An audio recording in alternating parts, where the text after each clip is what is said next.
Record మాత్రం చేయండి అమ్మా, ఆడియో అయినా పర్లేదు. ఆయన వీడియో పెట్టుకోలేకపోతే ఫోటో పెట్టారు వేరే కానీ. చేస్తున్నాను సార్. దేవునికి స్తోత్రం కలుగును గాక. ప్రభునందు ప్రియమైనటువంటి ప్రియ సేవకులకు, సహోదరి సహోదరులకు ప్రభుపేట మరొకసారి శుభాలు తెలియజేస్తూ ఉన్నాను. మరి నాకు ఇచ్చినటువంటి అవకాశమును బట్టి ప్రభుని కనపరుస్తున్నాను. దేవుని వాక్యము ఘనమైనది, దేవుని వాక్యము బలమైనది, మహిమ కలిగినది. ఎన్ని వర్ణనలు చేస్తూ చివరికి మనం ఎక్కడికి రావాలంటే వాక్యమే దేవుడు అనేది రావాలి. దేవుడికి ఉండే గుణ లక్షణాలన్నీ మనకి ఇప్పుడు ఈ స్వరములో మిళితమైంది. మనం వాక్యం చదువుతున్నాము అంటే దేవునితో సహవాసం చేస్తున్నాం. ఇది మనకి పాత మాట, ఎప్పుడు వినబడే మాట, వినబడాల్సిన మాట, వినబడుతూనే ఉంటాం. దేవుని వాక్యమే సమస్తమును సృష్టించింది. ఆ వాక్యం లేకుండా ఏది చేయబడదు. ఆది యందు దేవుడు భూమి ఆకాశములను సృష్టించాడు. దేవుని మాట వెల్లడి అగుటితోడనే వెలుగు కలిగింది. సృష్టి ఆరంభంలో మొట్టమొదట ఆయన చేసినది వెలుగు. ఆయన నోటి మాట పలికి ఈ లోకములో పదార్థముగా కలిగించి దృశ్య రూపములకు తీసుకొచ్చిన దాన్ని వెలుగు. వెలుగు కలుగుమని చెప్పగా వెలుగు. దేవుని వెలుగు, దేవుని వాక్యములు వెల్లడి అగుటితోడని, దేవుని మాట వెల్లడి అగుటితోడనే వెలుగు కలుగు. అది తెలివి లేని వారికి తెలివినిచ్చింది. మనం దాన్ని ఎప్పుడు కూడా దేవుని కార్యాలను, దేవుని సన్నిధిని మనం ధ్యానం చేసేటప్పుడు రెండు పార్శ్వాలు ఉంటాయి. ఒకటి భౌతికమైనది, రెండోది ఆధ్యాత్మికమైనది. ఈ మాటలు మనం చాలా జాగ్రత్తగా తీసుకోవాలి. దేవుని మాటలు భౌతికంగా తీసుకోవాలి. పౌలు గారు అంటారు, మొదట శరీరానుసారమైతే కలిగింది, తర్వాత ఆత్మానుసారమైతే కలిగింది అంట. మొదట నాకు అది కొంతవరకు అర్థం కాదు. మొదట శరీరానుసారమైంది కలిగింది, ఆ తర్వాతే ఆత్మానుసారమైంది కలుగుతుంది. అంటే ధర్మశాస్త్రాన్ని అలాగే రక్షణను ఆయన పోల్చి చెప్తున్న మాటను మనం చదివి ఉంటాం. ప్రతి విషయంలో కూడా నేను ఆ రెండు పార్శ్వాలు చూసుకుంటూ ధ్యానం చేయటం వల్ల చాలా విషయాలు దేవుడు నేర్పుతూనే ఉన్నాడు. దేవుని వాక్యాన్ని ధ్యానం చేసేటప్పుడు మనం భౌతికంగా కనిపించే వాటిని మనం చూస్తే అందులో పెద్దగా మెసేజ్ ఏం కనిపించకపోదు. భౌతికంగా ఇప్పుడు మనం చదివినటువంటి భాగంలో 3 భాగాలుగా చేశారు. ఒకటి హీరాము చేసిన ఇత్తడి పని, రెండవది బంగారపు ఉపకరణాలు, మూడవది దావీదు ప్రతిష్ట. ఇంచుమించు ఈ 3 అంశాలతో అధ్యాయాన్ని మరి పూర్తి చేయాలని అనుకుంటున్నాను. ఒకవేళ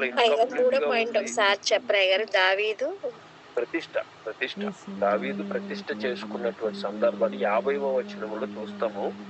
మనకి డిజిటల్ యాప్స్ లో 51 అధ్యాయాలు కనపడతాయి. 51 వచనాలు కనపడతాయి. అంటే ఆ వచనాన్ని 2 భాగాలు చేసి 50, 51 కనపడుతుంది.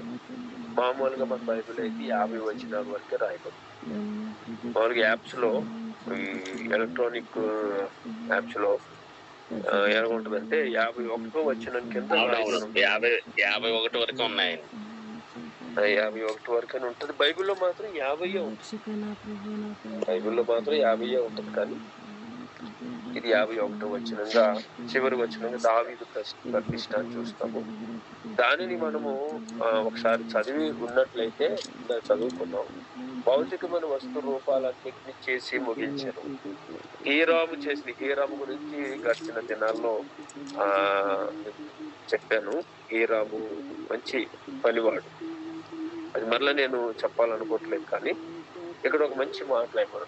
హీరాము చేసిన పని సొలొమోను ఆజ్ఞ ప్రకారము హీరాము పని అంతా చేసి ముగించాడు. అంతా చేసి ముగించాడు. ప్రసంగి గ్రంథంలో మంచి మాట మనం ఇంతకుముందు కూడా చూసిన జ్ఞాపకము. కార్య ఆరంభము కంటే కార్యాంతము మేలు. ఏ పనైనా ప్రారంభించడం సులువు, కానీ దాన్ని ముగించడం అనేది బహు కష్టంగా ఉంటుంది. రాను రాను కష్టం అయిపోతుంటుంది. ఎందుకంటే మనమే ఇల్లు కట్టాం అనుకోండి, ప్రారంభంలో సరిపోతుంది అన్ని అంటే స్కెల్టన్ గా చేసుకోవడానికి డబ్బులు ఉంటాయి కదా, దాన్ని ఇన్ఫ్రాస్ట్రక్చర్ అంతా చేయడానికి డబ్బులు ఉన్న మధ్యలో వచ్చేసరికి ఆగిపోతుంది. ప్రారంభిస్తాము కానీ ముగించలేము కొన్నిసార్లు. ఇంకా కొంచెం ముందుకెళ్ళి చెప్తాను. ఆధ్యాత్మికంగా కూడా చర్చెస్ లో చాలా కార్యక్రమాలు ఆవేశంగా ప్రకటించి అలా చేద్దాం ఇలా చేద్దాం ప్రకటించుకొని అవి కొన్ని వేదిక మీద రాకుండానే ఆగిపోయి ఉంటాయి. కొన్ని వచ్చినా కొనసాగించలేకుండా ఆగిపోయి ఉంటాయి. కొన్ని వచ్చి చాలా కాలం గడిచిన తర్వాత కూడా ఆగిపోయి ఉంటాయి. అందరి జీవితాల్లో ఉండాలని ఏమి లేదు. ఇది కొందరి జీవితాల్లో స్పష్టంగా కనబడుతుంది. ప్రకటిస్తాం చాలా కార్యక్రమాలు, ఎలా చేద్దాం ఈ సంవత్సరం అలా చేద్దాం అనుకుంటాం. కానీ దేవుని పిల్లరా, ఆ కార్యక్రమాన్ని జరిగించడం అనేది మన వల్ల కలిగేది కాదని మనం గుర్తించుకోవాలి ఎప్పుడు కూడా. అసలు ప్రారంభించేది దేవుడు, మన చేత ప్రారంభింప చేసేది దేవుడు అవుతాడు. అప్పుడు దేవుడే దాన్ని కొనసాగిస్తాడు. మీకు ఈ మాటను కొంచెం ముందుకు వెళ్ళి ఆత్మ సంబంధంగా హెబ్రీ పత్రిక 12వ అధ్యాయం 1-2 వచనాలు చూస్తే, విశ్వాసము గురించి ఒక మాట మనం అక్కడ చూస్తాం. ఎంత గొప్ప సాక్షి సమూహము, మేఘము వలె చదవండి, లైవ్ రీడింగ్ ఉన్నారు. ఇంత గొప్ప సాక్షి సమూహము మేఘము వలె మనల్ని ఆవరించి ఉన్నందున మనము కూడా ప్రతి భారమును సులువుగా చిక్కులబెట్టు పాపమును విడిచిపెట్టి విశ్వాసమునకు కర్తయు దానిని కొనసాగించువాడునైన యేసు వైపు చూచుచు మన ఎదుట సరిపోద్ది. మనం ముందుకి పరిగెత్తాలి, ఓపికతో వెళ్ళాలి, ఓపిక నశించకూడదు. అయితే ఇక్కడ మనం గమనించాల్సిన, విశ్వాసమునకు కర్త ఆయనే, కొనసాగించువాడు ఆయన. నాకు చాలా ఆశ్చర్యం. విశ్వాసం అంద కదా, విశ్వాసం లేకుండా దేవునికి ఇష్టడుగా ఉండుట అసాధ్యం 11వ అధ్యాయంలో చెప్పి, అసలు దాన్ని కలిగించువాడు ఆయనే, దాన్ని కొనసాగించువాడు ఆయనే, దాన్ని కొనసాగించువాడు. రోమాపత్రిక 10-15 దీనికి మనం కలుపుకోగలిగితే, కాగా వినుట వలన విశ్వాసము కలుగుతుంది, వినుట వలన విశ్వాసము కలుగు. మనం ఇంతకుముందు కూడా ఈ మాట నేను జ్ఞాపకం చేశాను. వినుట వలన విశ్వాసము కలుగుదు. అసలు వినడం అనే బుద్ధే దేవుని మాట వలన కలుగు. వినుట క్రీస్తును గుర్చిన మాటల వలన కలుగు. వినుట అందుకే దావీదు ప్రార్థన చేసుకుంటాడు, వినబుద్ధి నాకు పుట్టించు. ప్రకటన గ్రంథము నిండుగా మనకు కనబడే ఆశీర్వచనం ఏంటంటే, వినుటకు చెవులు గలవాడు వినును కాక. ఆత్మ సంఘముతో చెప్పే మాట, వినుటకు చెవులు గలవాడు వినును కాక. వినడం అనేది ఒక గొప్ప ఆశీర్వాదకరమైనటువంటి గుణం. నేటి దినాల్లో చెప్పిన మాట వినలేదు అనే మాటలు ఎక్కువ వినబడతాయి కుటుంబాల్లో. వినే బుద్ధి ఉంటే వాడిని మనం ఏమైనా చెయ్యొచ్చు. ఏమండి, ఏమన్నా చెయ్య అంటే ఒక వ్యక్తిని వినే మనస్సుగా ఉంటే అతను గొప్పని చెయ్యొచ్చు, పనికిరాను కూడా చెయ్యొచ్చు. అంటే వినే బుద్ధి ఉండాలి. సో వినే బుద్ధి, ఒక మంచి వ్యక్తికి వినే బుద్ధి ఉన్నది అనుకోండి, గొప్ప వ్యక్తి ఉంటాడు. పనికిరాని మాటలు వింటారు చాలా మంది, అందులోకి వెళ్ళదు, నెగిటివ్స్ లోకి వెళ్ళాల్సిన అవసరం లేదు. కానీ వినే బుద్ధి కావాలి. సో వినడం అనేదే దేవుని మాట వల్ల కలుగు. అసలు లోకానికి ఏంటో భయం తెలుసండి. సువార్త ప్రకటించేస్తే ఈలాంటి తిరిగి సువార్త ప్రకటించేస్తే ఊరంతా మారిపోయిందా? ఏడు కాదు, అంత భయం ఏంటంటే డ్రమ్ కొట్టుకుంటా మీరు అసలు ప్రకటించొద్దు అన్న దాంట్లో అసలు భయం ఏంటి? సైతానుకున్న భయం ఏంటి? అసలు అది తెలుసు. ఆ మాట చెవుల ద్వారా అంతరింద్రియంలోకి వెళ్తే లోపల మొత్తం కిలికి పారేస్తుంది. హెబ్రీ పత్రిక 4వ అధ్యాయంలో చెప్తాడు కదా, ఏమంటాడు అక్కడ?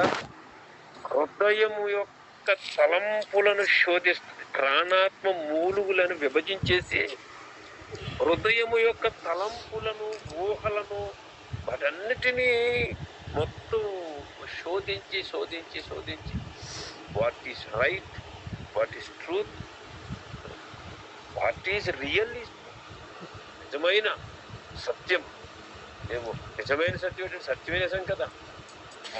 మొదటి మూలపాఠం అంటే మూలపాఠం అంటేనే మొదటిది. మళ్ళీ మొదటిది ఏంటి, అది కూడా కొంచెం మనం చెప్పుకున్నట్టు జ్ఞాపకం ఏమండి. మొదటి మూలపాఠం ఏబిసిడీలు రాయాలి అన్ని వస్తున్నాం. అసలు ఏబిసిడీలు రాయాలని దేంతో తయారవుతుంది? ఏబిసిడీలు దేంతో తయారవుతుంది? గీతలతో తయారవుతుంది. గీతలు అనే అది మొదటిది. ఆ తర్వాత 4 గీతలు కలిపితే ఒక అక్షరం తయారవుతుంది. మూలపాఠం ఏ అని తయారవుతుంది. ఓకే, సరే, దాన్ని పక్కన పెట్టారు. సో సత్యమైన ధనం ఉండేది, నిజమైన వెలుగు ఉండేది. ఇలాగ కొన్ని మాటలు, చాలా విలువైన మాటలు. దేవునికి స్తోత్రం కలుగు. నా ప్రియ సహోదరి సహోదరులారా, విశ్వాసం అనేది ఆయన కొనసాగించేవాడు. సో ఆ విశ్వాసము కొనసాగించేవాడు ఆయనే. విశ్వాసం పుట్టించేవాడు ఆయనే, కొనసాగించేవాడు. ఇవాళ ఒక పనిని మనం ప్రారంభిస్తే దాన్ని ప్రారంభించేవాడు ఆయనే, దాన్ని కొనసాగించేవాడు ఆయనే, దాన్ని ముగించేవాడు ఆయనే. మనం వంటివారు ఆయన. వీఆర్ టూల్స్, దేవుని చేతిలో పనిముట్లు మాత్రమే. ఇక్కడ హీరాము కావచ్చు, సొలొమోను కావచ్చు, మరొకరు కావచ్చు, వీళ్ళందరూ ఏంటంటే దేవుని చేతిలో పనివారు. లోకానికి ఒక వర్తమానం దేవుడు ఇవ్వాలి, లోకానికి ఒక గుర్తింపు దేవుడు ఇవ్వాలి, లోకములో దేవుని యొక్క ఉనికిని చాటుకోవాలి అనుకున్నప్పుడు దేవుడు ఆయా మనుష్యులను వాడుకున్నాడు, ఆయా పద్ధతులను అనుసరింపచేశాడు, అక్రమాలను ఏర్పాటు చేశాడు. అందుకే ధర్మశాస్త్రము లేనప్పుడు పాపం అనగా ఏమిటో తెలియదు. ధర్మశాస్త్రం వచ్చింది, క్రమం వచ్చింది కనుక పాపమునకు బలం వచ్చింది. పాపం అనగా ఏమిటో లోకానికి అర్థమైంది. సో చెయ్యడం చెయ్యకపోవడం అనేది నీ స్వతంత్రం మీద ఆధారపడినా, ఇప్పుడు చేయడం వల్ల ఒక తీర్పు, చెయ్యకపోవడం వల్ల ఒక ఆశీర్వాదం దేవుడు ప్రకటించాడు. దేవుడే ప్రారంభించి కొనసాగించి ముగించాడు. దేవుని పని ఇది, దేవుని పని. దేవునికి స్తోత్రం కలుగును. ముందుకు వెళ్తున్నాడు. అక్కడ హీరాము చేసిన పని అంతా కూడా లిస్టు రాయబడి ఉంది. ఈయన పలానా పని చేశాడు, పలానా పని ప్రభునందు పిల్లరా. ఆ వివరాలన్నీ మనం చదివితే అర్థమవుతుంది. దేవుడు నీకు ఒక పని అప్పగించాడు. ఎక్కడ నేను తీసుకున్న ఆధ్యాత్మిక మాట ఏంటంటే, సొలొమోను ఆజ్ఞ ప్రకారము హీరాము చేశాడు. మనకి యోహాను సువార్త 2వ అధ్యాయంలో మరి ఆ పరిచారకులు పిలిచి ఒక మాట, ఆయన మీతో చెప్పింది చేయండి,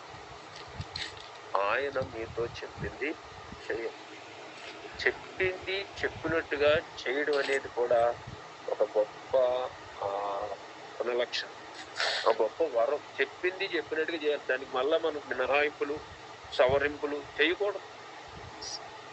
మీకు తెలుసా, మనం అనుకోకుండానే, మనకు తెలియకుండానే దేవుని సృష్టికి కూడా మనము వంకలు పెట్టి సవరింపులు చేసి సలహాలు ఇవ్వగలిగినటువంటి మహావీరులు మనం. దేవుడు ఇలా చేయకుండా ఉంటే బాగుంది, దేవుడు అలా చేస్తే బాగుంది అని మనమే అనుకోకుండా, దాన్ని ప్లాన్ చేసుకోకుండానే అట్లా సవరింపులు చేసేటటువంటి మనస్సు కలిగిన వాళ్ళు. అది దోషం సుమా.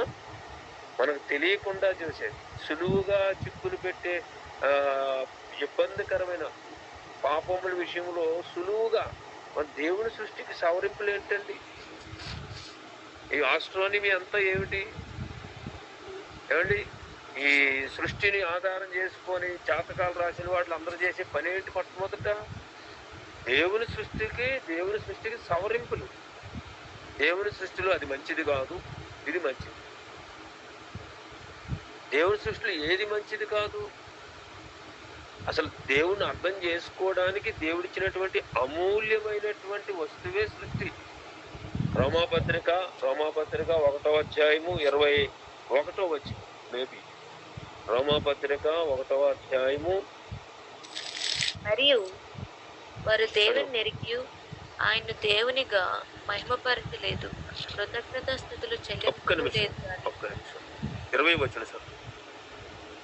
ఆయన అదృశ్య లక్షణములు అనగా ఆయన శక్తియు దేవత్వమును జగదుత్పత్తి మొదలుకొని సృష్టింపబడిన వస్తువులను ఆలోచించుట వలన తేటపడుచున్నవి గనుక వారు నిరుత్తరులై ఉన్నారు. దేవునికి స్తోత్రం. సృష్టిని ఆలోచించాలి, సృష్టిని పూజించాలి కాదు, సృష్టిని పూజించాలి కాదు, సృష్టిని ఆలోచించాలి, శోధించాలి. 300 అని చెప్పి సంగతి మరుగు చేయుట యెహోవాకు ఘనత. రాజులు దాన్ని ఏం చేయాలట? సంగతిని శోధించుట రాజులకు ఘనత. దేవుడు ఘనత వహించి ఆయన కొన్ని అక్కడ ఇంతకు ముందు ఎంత ఇచ్చింది ప్రైవేట్ కి? మార్మికంగా మన ముందు ఉంచుతాడు. అది కంటికి కనిపిస్తూనే ఉంటది, కానీ అది మామూలుగా ప్లెయిన్ గా కనిపిస్తూ ఉంటది, కానీ దాని వెనుక ఎంతో నిగూఢమైనటువంటి అర్థాన్ని దేవుడు ఇస్తాడు. మనకు ఎదురుగానే కనబడుతుంటది. ఒక వస్తువు ఒక చెట్టు కనబడుతుంది, ఒక రాయి కనబడుతుంది, అండ్ ఒక వింతైన జీవి కనబడుతుంది. ఏమండి, ఒక మాట అసహ్యము అనే మాట అర్థం చెప్పగలరా ఎవరైనా? అసహ్యము, అసహ్యపడడం అనేది చూపించండి అంటే ముఖ కవళికల ద్వారా, మాటల ద్వారా చూపించవచ్చు, దాన్ని వివరించండి. అసలు అంటే ఏమిటి? అసలు అసహ్యం అంటే ఎలా ఉంటుంది? అసలు మనం ఎక్స్ప్లెయిన్ చేయలేము, కానీ ఎక్స్ప్లెయిన్ చేయడానికి మనకు వస్తువుని ఇచ్చాడు భూమి మీద. ఏమండి, సూరకము, గ్రాంధికంలో సూరకము అంటారు, ఇంగ్లీష్లో దాన్ని పిగ్ అని కూడా అంటారు. ఏమండి, మరొక మాట స్వైన్, అందమైన భాష, అందమైన మాట ఏంటంటే స్వైన్ ఫ్లూ అంటే పందులకు వచ్చే జ్వరము. పందిని చూడంగా, అసలు పంది పేరు ఎత్తంగానే మనసులో కలిగే మొట్టమొదటి భావం ఏంటంటే అసహ్యం. అంటే ఇలా ఉంటది అని తెలుసుకోవడానికి ఒక వస్తువుని పెట్టాడు దేవుడు. అసహ్యం అంటే ఇలా ఉంటుందని చెప్పుకోవడానికి. అంటే మనకు సృష్టి ఆరంభము నుండి ఉన్న వస్తువులను ఆలోచిస్తే దైవ లక్షణాలు, దేవుని యొక్క మనస్సు, దేవుని యొక్క నిత్య శక్తి, పరిపూర్ణత అర్థమవుతుంది. పూజించమని లేదు, ఆలోచించమన్నాడు. ఉల్టా పల్టా, ఏమండి, ఉల్టా పల్టా. ఆలోచించమని ఆయన అంటే పూజించమని వీడికి అర్థమైంది. ఇది ఎక్కడ అర్థమై ఎక్కడ ఉల్టా పల్టా అయిపోయింది? బాబేలు గోపురం దగ్గర ఉల్టా పల్టా అయిపోయింది భాష. నీళ్లు తెమ్మంటే రాళ్ళు తెచ్చాడంట, రాళ్ళు తెమ్మంటే కర్రలు తెచ్చి కొట్టుకున్నారంట ఒక్కొక్కడు. మొత్తం అంతా ఉల్టా పల్టా అయిపోయింది, కింద మీద అయిపోయింది, తారుమారు అయిపోయింది. సరే, ఇదేం బిడ్డ, ఈ వస్తు రూపాలు ఆజ్ఞ ప్రకారము చేశారు, దేవుని మాట ప్రకారము మన పరిచర్యలు చేసినాం. దేవుని ఆలయం గురించి మనం లోగడ చెప్పాను, దేవుని మందిరము అనగా జీవము గల దేవుని సంఘము. మీరు అవన్నీ చదువుతున్నా అది ఎక్కడికి తీసుకొచ్చేయాలంటే ఇప్పుడు మన పరిచర్య చేస్తున్న సంఘంలో తీసుకొచ్చేయాలి. ఇక్కడ ఇత్తడి వంటి బలమైన వ్యక్తులు, బంగారం వంటి గౌరవప్రదమైన వ్యక్తులు, వెండి వంటి పరిశుద్ధమైనటువంటి వ్యక్తులు అన్ని ప్రత్యక్ష గుడారాన్ని ధ్యానం చేస్తే అద్భుతంగా ఉంటుంది. ఏమండి, ఆ వస్తు రూపాలన్నీ కొడుకు మనమే, సంఘమే, ఆలయం సంఘం, ప్రత్యక్ష గుడారం సంఘం. ఏమండి, ప్రత్యక్ష గుడారం క్రీస్తు, ఆలయం క్రీస్తు, మనం క్రీస్తుకు శరీరము. సో మనమే. సో మన దగ్గరకు వచ్చారు, ప్రతిది కూడా మనతో పోల్చుకుంటూ మనం చదవగలిగితే. నాకున్నటువంటి మాట ఏంటంటే, ఒక ఆర్సిఎం ఫాదరు నేను సాక్షిలో చెప్పాను, ప్రొటెస్టెంట్ లైఫ్ ఉండదు అన్నటువంటి ఫాదరు ఏమన్నాడంటే, అసలు బైబిల్ ఎలా చదవాలంటే బైబిల్ చదువుతున్న ప్రతి మాట నీ జీవితంతో పోల్చుకోవయ్యా అన్నాడు. ఒక మాట చెప్పేసి పోయాడు ఆయన. విజయవాడ లయోలా కాలేజీ కరస్పాండెంట్, ప్రభునందుని పిలిచాడు ఆయన కరస్పాండెంట్. ఆయన కష్టపడి హెబ్రీ భాషలో, తెలుగు భాషలో ఆర్సిఎం బైబిల్ రాసుకున్నాడు. ప్రస్తుతం ఉన్నటువంటి ఈ ప్రామాణిక ప్రస్తుత ఏమంటారు దాన్ని, వ్యవహారిక భాషలో ఆర్సిఎం పాత నిబంధన పుస్తకం ఎవరి దగ్గరైనా ఉంటే, ఎవరు సిస్టర్ ఉన్నారు ఆర్సిఎం బ్యాక్గ్రౌండ్ ఉన్నాళ్ళు, ఆ పాత నిబంధన పుస్తకం ఎవరు రాశారంటే ఈ పుస్తకాన్ని మనకున్నటువంటి ఇప్పుడు పుస్తకాన్ని దగ్గర పెట్టుకొని ఆయన హెబ్రీ భాషను అధ్యయనం చేసి గ్రాంధికంతో గ్రామర్తో సహా అధ్యయనం చేసి ఆయన రాశాడు ప్రింట్ చేసుకున్నారు. అంతటి ధీరుడు మహానుభావుడు ఆయన ఉన్నాడంటే ఒక్క మాట చెప్పేసి మేము చదువుకుంటున్నాం. మీరు చదివేటప్పుడు వాక్యం మీ జీవితంతో పోల్చుకోండి ప్రతి వాక్యాన్ని, అప్పుడు బైబిల్ అర్థం అవుతుంది. అది హిస్టరీ అని హిస్టరీలాగా చూడకండి, ప్రవచనాలు చూడకండి, అదేదో పాటలాగా కీర్తనలాగా సామెతలాగా చూడకండి. ఏ చూసినా ముందు నీ జీవితంతో దాన్ని అప్లై చేసుకోవడం, నీ జీవితానికి అన్వయించుకోవడానికి మీరు ప్రయత్నం చేయాలి. అట్లా అన్వయించుకోవడం ప్రయత్నం చేసిన దగ్గర నుంచి ప్రభు ప్రత్యక్షమయ్యాడు. దేవునికి స్తోత్రం కలుగును. ప్రభునందు ప్రియులారా గమనించండి. రెండవ భాగంలో బంగారు ఉపకరణాలు చేశారు. బంగారు ఉపకరణాలు కూడా మరి చేయించబడ్డవి. అవి సొలొమోను ఎంత అద్భుతంగా చేయించాడంటే మరి అవన్నీ వర్ణన అంత నగిషిగా చేయించాడు, ఎంతో ఆర్భాటంగా చేయించాడు. ఒక్క మాటలో చెప్పాలంటే ఆ చుట్టూ ఉన్న రాజుల కళ్ళన్నీ ఆ మందిరం మీదే పడిపోయాయి. మనం మొన్నటి దినాన్ని మనం చదివి దేవుని సేవకులు చెబుతూ ఆ భాగాన్ని వర్ణించడానికి ఆయన తీసుకున్న మొట్టమొదటి ప్రారంభం ఏంటంటే నెబుకద్నెజరు వచ్చి పట్టుకుపోయాడు. ఆ ప్రారంభంతో ప్రారంభించారు భాగాన్ని. దీని బాగా ఈ వచ్చిన భాగాలలో, ఈ అధ్యాయం భాగాలలో దేనిని మనం టచ్ చేసినా అది అద్భుతంగా ఉంటది. అందరి కళ్ళు దాని మీదే ఉన్నాయి. ఆర్భాటంగా చేశాడు, అద్భుతంగా చేశాడు. నా ప్రియ సహోదరి గమనించండి, ఎంత అద్భుతంగా చేశాడో అంత ఆత్మీయంగా కూడా ఉండాలి అనేది మనకి హిజ్కియా దగ్గర కనబడుతుంది. అతిశయానికి పోయాడు. మా దగ్గర ఎంత ఆస్తిపాస్తులు ఉన్నాయి, మేమంటే ఏమనుకున్నారని కాలర్ ఎగరేసి 15 సంవత్సరాలు ఆయుష్ ఇస్తే లోబడక హృదయమున గర్వించి అని ఉంటది. హృదయమున అతిశయపడి గర్వించి హిజ్కియా ఇవన్నీ చూపెట్టాడంట. బబులో నుంచి వచ్చినటువంటి వాళ్ళేమో యాత్రికులు వేసుకొని వచ్చినటువంటి స్పైస్ అంటే గూఢచారులు అనమాట. వస్తే వాళ్ళందరికీ ఏం చూపించావయ్యా హిజ్కియా అంటే అంటాడు, అన్ని చూపించానండి, ఏది వదలలేదా. అయితే అన్ని పట్టుకుపోతారు. సింపుల్ గా అన్నాడు, ఒక్కటి కూడా లేకుండా పట్టుకుపోతారు. అతిశయానికి కారణం కాదు. నెగిటివ్ గా ఇది పాజిటివ్ గా వెళ్ళాలి అని అంటే బంగారము చాలా విలువైనది, కానీ మీ దగ్గర ఎంత ఉన్నా అతిశయానికి వెళ్ళకూడదు. సొలొమోను మందిరము సొలొమోను ఆజ్ఞ ప్రకారము కట్టబడుతుంది. అక్కడ కొలతలు ఎవరు ఇచ్చారన్నది మనకు తెలియదు, కానీ ఆ ఆజ్ఞ ప్రకారం కట్టబడినప్పుడు అసలు సొలొమోను హృదయములో ఎంత ఆశ ఉందో నీలోగా చెప్పాను, అంత ఆశ ఉందో అంత అద్భుతంగా కట్టేశాడు. ఓకే, కట్టాడు, కానీ అతిశయానికి వెళ్ళిపోవడానికి దారి తీసింది. ఆయన అతిశయము ఆయన పడదోసింది కదా. కట్టాడు, గొప్ప సంగతి. దేవుని మహిమ కూడా వచ్చింది. నేను కట్టిన మందిరం ఏపాటిదని కూడా ఒప్పుకున్నా.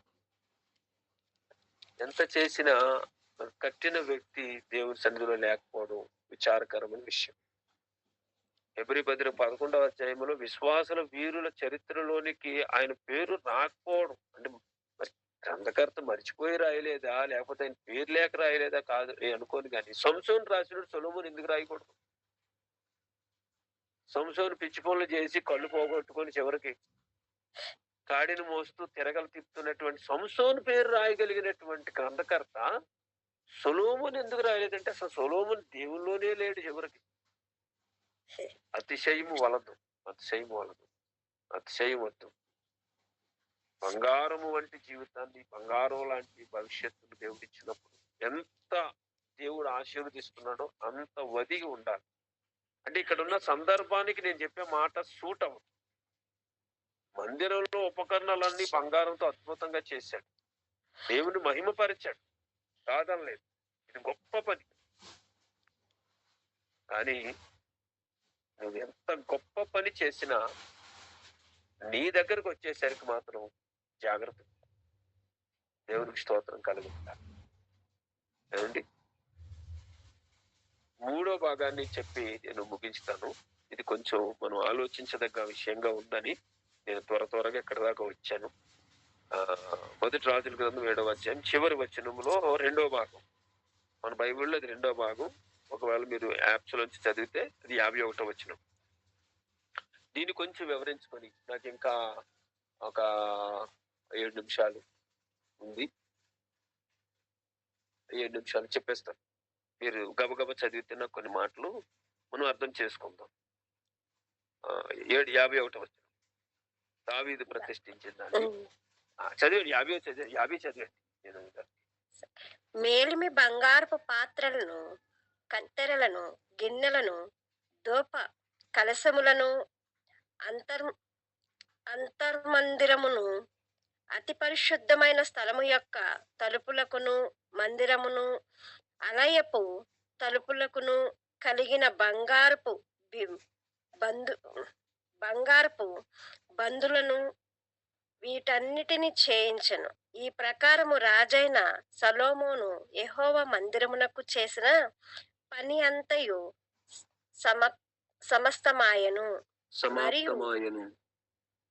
సమాప్తమాయెను మరియు సొలొమోను తన తండ్రి అయిన దావీదు ప్రతిష్ఠించిన వెండిని, బంగారమును, ఉపకరణములను తెప్పించి యెహోవా మందిరపు ఖజానాలో ఉంచెను.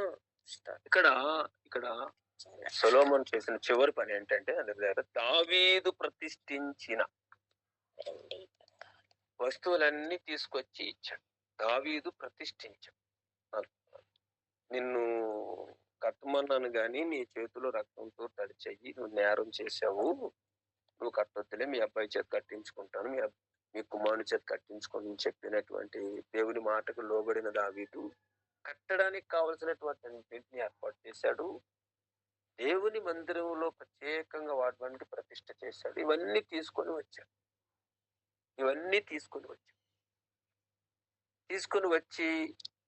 ఇచ్చాడు. ఆ వస్తువులన్నీ తీసుకుని వచ్చి మందిరంలో సొలొమోను పెట్టి అయిపోయింది. అంత సింపుల్ గా ఆలోచిస్తే మెసేజ్ ఏమి కనిపించదు. ఆయన ప్రతిష్ఠించాడు, ఈయన తీసుకొచ్చి లోపల పెట్టి. దేవునికి స్తోత్రం కలుగును. ఒక మాట చదువుదాం, చూడండి. దినవృత్తాంతాలు 1 దినవృత్తాంతాలు చివరి అధ్యాయం 29వ అధ్యాయంలోనికి మనం ఈ సందర్భంగా వెళితే కొంత మనకి ఆత్మీయ వచనం దొరకచ్చు. 1 దినవృత్తాంతాలు 29వ అధ్యాయము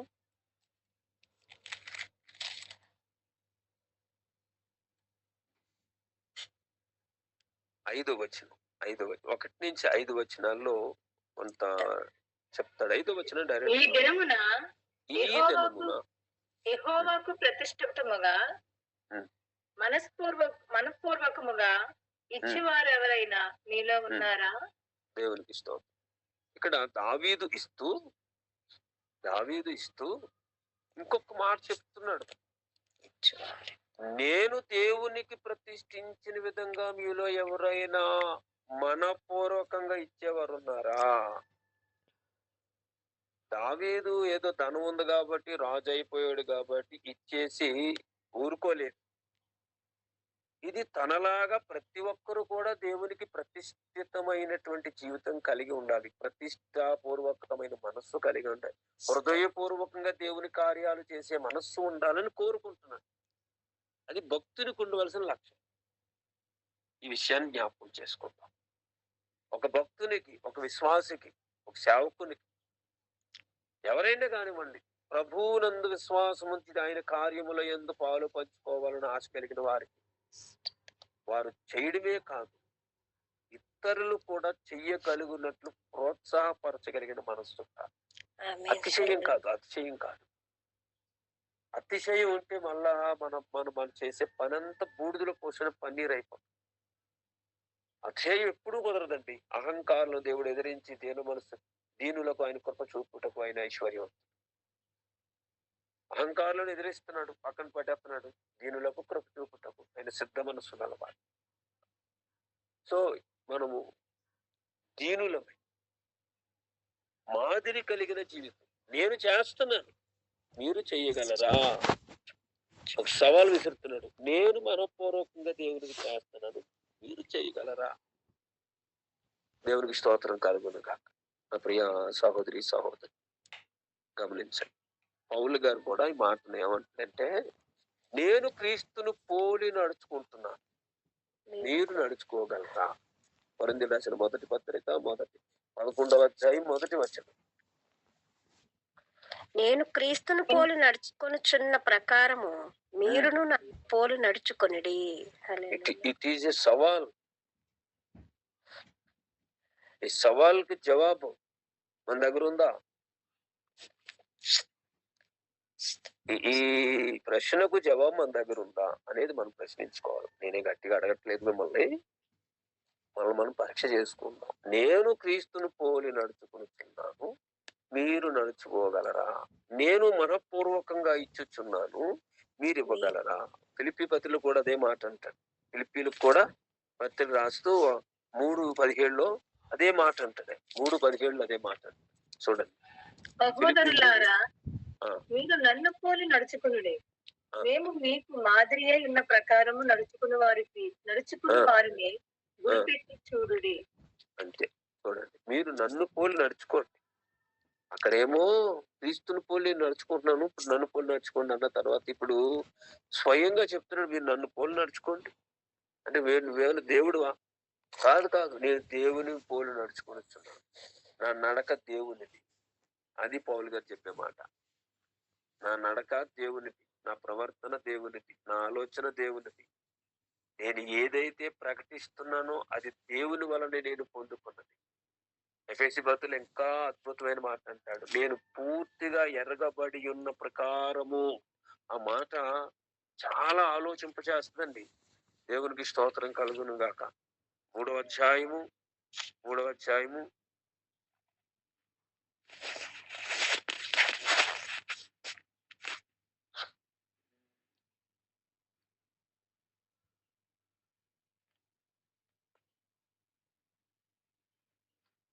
వచనం. దేవుడు మన ప్రభు అయిన క్రీస్తు యేసునందు దేవుని నిత్య సంకల్పము చొప్పున పరలోకములో చదవండి.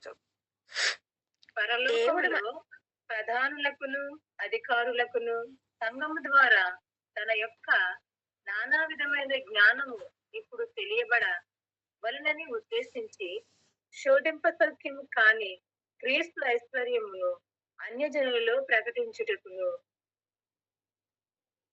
చదవండి పూర్తిగా చదవండి. సమస్తమును సృష్టించిన దేవుని యందు పూర్వకాలము నుండి మరుగైయున్న మర్మమును గూర్చిన ఏర్పాటు ఎట్టిదో అందరికీ తేటపరుచుటకును పరిశుద్ధులందరిలో అత్యల్పుడైన నాకు ఈ కృప అనుగ్రహించెను.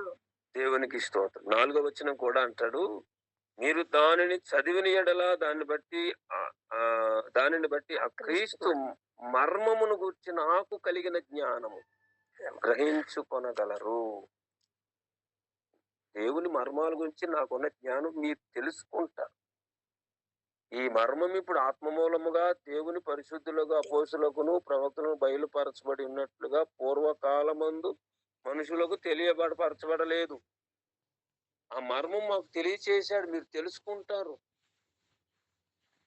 సో నన్ను పోలి నడుచుకోండి. నడుచుకోగలరా? దేవునికి స్తోత్రం.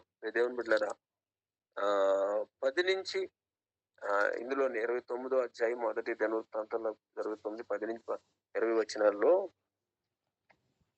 ఇవ్వడం గురించి కదా. ప్రతిష్ట, మీరు చెయ్యగలరా? నేను ప్రతిష్ట చేశాను, మీరు ప్రతిష్ట చేయగలరా? రెండో ప్రశ్న ఏంటంటే, రెండో ప్రశ్న కాదు, రెండోది ఆయన దేవుని దగ్గర ఒప్పుకొనిచ్చినటువంటి ఒక మంచి మాటను మనం చూస్తాం. ఏంటంటే చూడండి, మొదటి దినవృత్తాంతాల గ్రంథము. నేను డైరెక్ట్ వచనాన్ని చూపిస్తాను. ఆ మొత్తం భాగం అంతా చదవడానికి అవ్వదు, కానీ 14వ వచనం చదవండి. చదివేది ముగించేస్తాను. అయిపోయింది. ఈ ప్రకారము మనపూర్వకముగా ఇచ్చు సామర్థ్యము మాకుండుటకు నేనెంత మాత్రపు వాడను, నా జనులంత మాత్రపు వారు, సమస్తమును నీ వలననే కలిగెను కదా. స్వ స్వసం స్వసంపద్యములో కొంత నీ మేము స్వసంపాద్యములో కొంత మేము నీకిచ్చి ఉన్నాం. అద్భుతమైన మాట అండర్లైన్ చేసుకోండి. అసలు నేనివ్వడానికైనా నా ప్రజలు దేవునితో అంటాడు, నేనివ్వడానికైనా ప్రజలు ఇవ్వడానికైనా ఎంత మాత్రపు సామర్థ్యం కలిగిన వారు, ఇదంతా నువ్వు మాకు ఇచ్చావు, అందులో కొంత తీసుకొచ్చి నీకు ఇస్తున్నా. ఇంకా అతిశయం ఏదండి? 29 అదే 29:14. ఇందాక చెప్పింది. మొదటి దినవృత్తాంతాలు 29:14. అసలు మేము ఇచ్చడానికి ఇస్తున్నాం, ఓకే, కాళ్ళు ఎగరేయచ్చు. ₹1,00,00,000 ఇచ్చానండి దేవుని మందిరం కట్టడానికి, కాదనలేదు. 1,00,00,000 ఎలాగో వచ్చింది నీకు? దేవుడి ఇష్టం. నువ్వు 1,00,00,000 ఇవ్వాలంటే నీ దగ్గర 10 కోట్లు ఉండాలిగా. నాకు నా పరిచర్యలో నేను ప్రకటించే ముఖ్యమైన మూలమైన మాట మీకు చెప్తాను. మీకు అది ఇష్టం ఉండొచ్చు ఉండకపోవచ్చు, కానీ దేవుని పరిచర్య దేవుడిని కలిగించిన దాంతో మనపూర్వకంగా చేయాలి. అప్పు చేసి చేయడం అనేది అది నా నా నా దృష్టికి అది దేవుని చిత్తం కాదు. అప్పు చేసి గొప్పలు చేయడం అనేది నా దృష్టికి అదే నా ఆలోచన. ఒకవేళ దానిని ఖండించే లేఖనం ఎక్కడైనా ఉంటే నాకు చూపించవచ్చు, నేను సరి చేసుకుంటాను. అప్పు చేసి గొప్పలు చేసే కార్యక్రమాలు మరి పరిశుద్ధ గ్రంథాన్ని బట్టి నేను ఎప్పుడు గ్రహించలేదు. ఒకవేళ ఎక్కడైనా అలాగా దేవుని పిల్లలు గాని, అంటే బైబిల్ గ్రంథములు పరిశుద్ధ గ్రంథములు లెక్కించబడిన పరిశుద్ధులలో ఎవరైనా అలాగా అప్పులు చేశారండి అనేటటువంటి పరిస్థితి ఉంటే దాని వెనక శ్రమే కనపడింది. అవునండి. అప్పు చేసి తీర్చడం అనేది ఉంది. దేవుని గుడారంలో నివసించేవాడట అప్పు చేసి తీర్చేయాలి. అప్పుడు వాడు దేవుని సన్నిధికి వెళ్తాడు. అప్పులు దాచేసుకొని కొంతమంది అప్పులు భారం ఉంటది, చాలా బాధపడుతుంటారు. నాకు ఒక ప్రశ్న ఏంటంటే, అసలు అప్పు తీర్చే మనస్సు నీకు ఉందో లేదో మొదట చూసుకోవాలి. సరే, అందులోకి వెళ్ళొద్దు. అప్పు చేసి దేవుని కార్యక్రమాలు కాదు అనేది నా ఉద్దేశం. నీ దగ్గర ఎంత ఉందో అంతే, దాంతోనే కనపడు. అసలు మీకు ఇవ్వడానికి ఏమాత్రం పడిన అసలు మాకు ఇచ్చిన దాంట్లో కొంత తీసుకుని నీకు ఇస్తున్నాం. దీనికి సూటబుల్ గా ఒక మాట మీకు ఆత్మ సంబంధంగా లూకాసు వార్త 12వ అధ్యాయం 42-43 వచనాలు మనం చూస్తే, మన పరిచర్యలో సేవకులుగా ఎక్కువ ఉన్నాం, దేవుని సువార్థకులుగా ఎక్కువ ఉన్నాం. మన పరిచర్యలో ఇది అద్భుతమైన మాటగా, నన్ను చాలా బలపరిచిన మాటగా ఈ మాట చెప్తున్నాను. 12వ అధ్యాయం 42-43 వచనాలు. తగిన కాలమున ప్రతివానికి ఆహారము పెట్టుటకు యజమానుడు తన ఇంటివారి మీద నియమించినట్టు నమ్మకమైన బుద్ధి గల గృహ నిర్వాహకుడెవడు? ఎవని ప్రభువు వచ్చి వాడు అలాగ చేయుచుండుట కనుగొనును, ఆ దాసుడు ధన్యుడు. దేవునికి స్తోత్రం కలుగును గాక. ప్రియులారా, ఎవరికి వాడికి ప్రభు సామర్థ్యం కలిగచేసి ఎవరి పని వాడు చెయ్యాలి. అది ప్రభు ఇచ్చేటటువంటి ఒక గొప్ప ధన్యత. దేవునికి స్తోత్రం కలుగును గాక. దేవుని బిడ్డలారా గమనించండి. మరొక చాట మంచి మాట రాయబడింది, మీలో ఎవరికైనాను, అదే భాగములు అనుకుంటాను, ఇంకా ముందుకు వస్తే అది ఎవరికైనాను మీలో మేపువాడే గాని దున్నువాడే గాని ఉండునప్పుడు. లూకాసు వార్త 17వ అధ్యాయము 7వ వచనం. దున్నువాడు గాని, నేను చదివేస్తానమ్మా, దున్నువాడు గాని మేపువాడు గాని మీలో ఎవరికైనా ఒక దాసుడు ఉండగా వాడు పొలంలో నుండి వచ్చినప్పుడు నీకు ఇప్పుడే వెళ్ళి భోజనము చేయమని వాడితో చెప్పడు. 8వ వచనం. అంతేకాక నేను భోజనము చేటికి ఏమైనా సిద్ధపరిచి నడుము కట్టుకొని నేను అన్నపానములు పుచ్చుకుని వరకు నాకు ప్రచారము చేయి. అటు తర్వాత నువ్వు అన్నపానములు పుచ్చుకొని వచ్చినని వానితో చెప్పును గాని, ఆ దాసుడు ఆజ్ఞాపింపబడిన పనులు చేసినందుకు వాడు దయ చూపినని వానిని మెచ్చునా?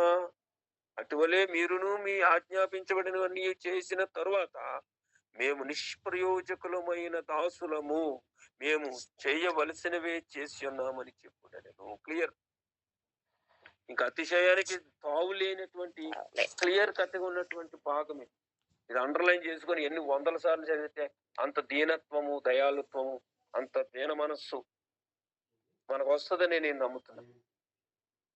ఆజ్ఞాపించబడి అన్ని చేసేది గొప్ప చేసిన అన్నందుకు ఏం లేదు, నేను చెయ్యవలసినవే చేస్తున్నా, నేను ఇవ్వగలిగినదే ఇస్తున్నాను. అంతా దేవుడు ఇచ్చాడు, అందులో కొంత ఇస్తున్నాను. అంతా దేవుని పని. ఏట్లేదు అందులో అన్నారు. నేను చేయవలసిందే, దేవుని ఆజ్ఞలు నేను చేయవలసిందే చేస్తాను. అంతకు మించేమి చేయలేదు. గొప్ప మందిరాన్ని కట్టి సొలొమోను ఏమనిపించాడండి? మనుష్యులు చేయు హస్తకృతములలో నీవు నివసింపలేవు. నీవు నివసించడానికి ఆలయం ఏపాటిది? ఆకాశం నీ సింహాసనము, భూమి నీ పాదపీఠం. నేను కట్టను ఉద్దేశించిన ఈ ఆలయం ఏపాటిదండి అనేసాడు. అనాలి, తప్పదు.